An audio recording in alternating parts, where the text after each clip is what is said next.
এর উদ্ভাবক হলেন আল্লাহ। আল্লাহ রাব্বুল আলামিন আসমান এবং জমিন বানানোর জন্য কোন স্যাম্পল দেখতে হয় নাই। দরকার হয়েছে নাকি? ফাইদা ক্বাদা আমরান ফাইন্নামা ইয়াকুলু লাহু কুন ফায়াকুন।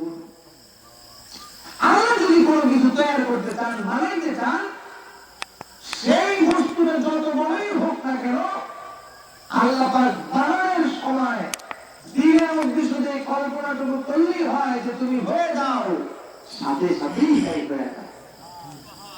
আমার আল্লাহ আসমান, সাত জমিন, এই সব কিছু বানাইতে মাত্র 1.5 অক্ষর লাগছে। কয় অক্ষর? 1.5 অক্ষর। কি? ইযা ক্বাদা আমরান ফাইন্নামা ইয়াকুলু লাহু কুন ফায়াকুন। আমার আল্লাহ রাব্বুল আলামিন যখন কোনো কিছু বানাইতে করে ইচ্ছা করেন, তখন বলেন কুন, কাকুন পেশ কুন।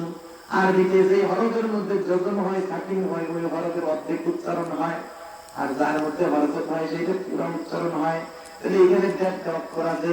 এই 1.5 অক্ষর আল্লাহ রাব্বুল আলামিন এই 1.5 অক্ষর ব্যবহার করলেই যা করতে চান সাথে